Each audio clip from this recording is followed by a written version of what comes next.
Howdy, Brazos Valley. It's Hayden Riley with Inhabit Real Estate Group with your MLS update. This is where I go over the previous month's statistics to share with you what has been going on real estate-wise in the Brazos Valley.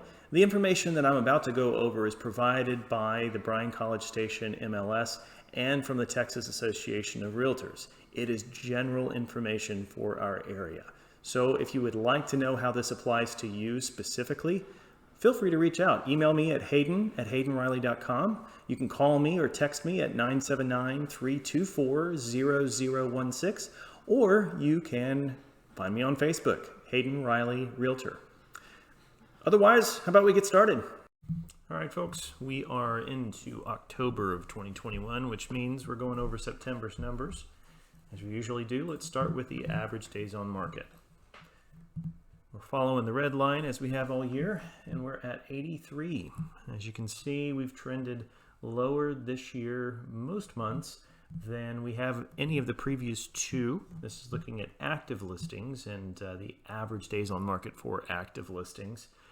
Point of reference, if you're not familiar with this statistic, 120 days is a marker for when you're nearing more of a balanced market. In other words, buyer and seller don't have an advantage over one another. So the lower that you are below that mark, the more you are. What's an indicator that you may be in the seller's market? Just point of reference there. So next, let's take a look at the number of units sold.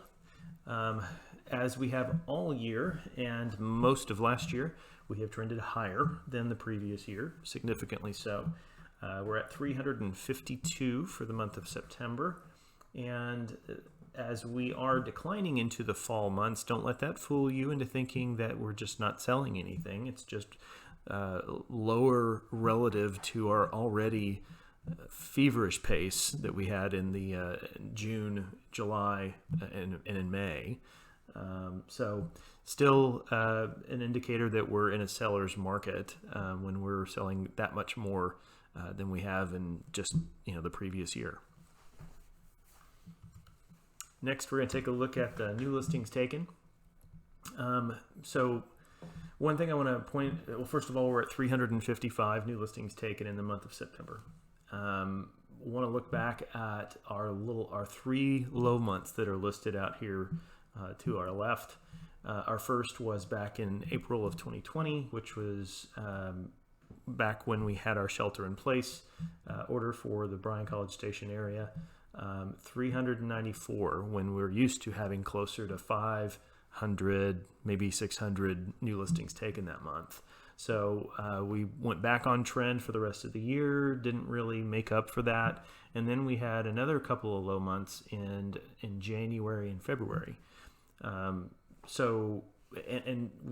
we had a peak month in March, but again, it just wasn't enough to make up for those three low months.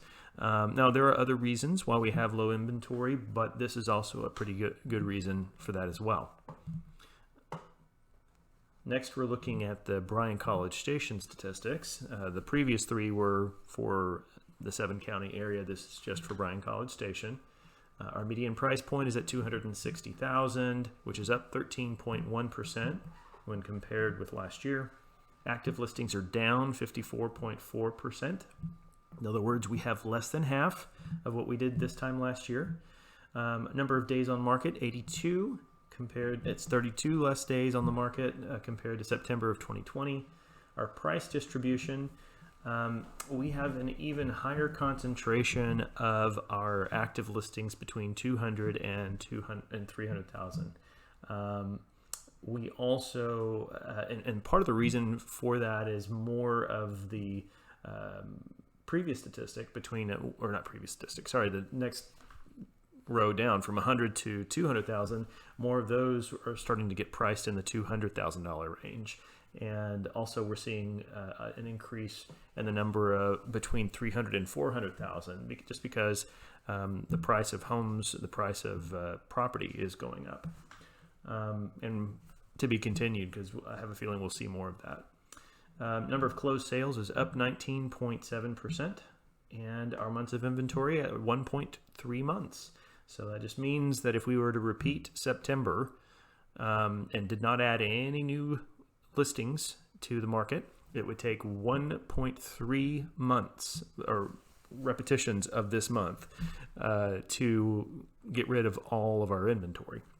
It's just an indicator as to how much of a seller's market we're in. Typically, a balanced market is about 6 months of inventory. So kind of gives you an idea of where we stand. And the last statistic we'll look at is the one that I've put together off of residential listing information from our local MLS. In the last week, or at least between October 5th and the 11th, we put 82 listings under contract. That's pending. Out of 555 active listings. So 14.7% of our market went under contract last week. Now, when I say that, it sounds like a lot, and it is. It's not as much as we were putting on the market or putting under contract during the summertime, but that's to be expected. But don't necessarily think that just because we're lower than we were during the summer that things have really slowed down. I mean, they have relatively, but they're still very, very active. We're seeing a lot of competition between buyers still. So it's always good to have your ducks in a row financially and be ready to pull the trigger. And for any other advice or any input as to how this might affect you, whether you're a seller, a buyer, or someone just wanting to know how this affects your property value, I'd be more than happy to talk to you about it offline. Feel free to reach out to me at haydenriley.com. You can also find me at Hayden Riley Realtor on Facebook, or just email me, hayden@haydenriley.com. Hopefully you guys are having a great day. Thanks for listening, and I'll talk to you next time.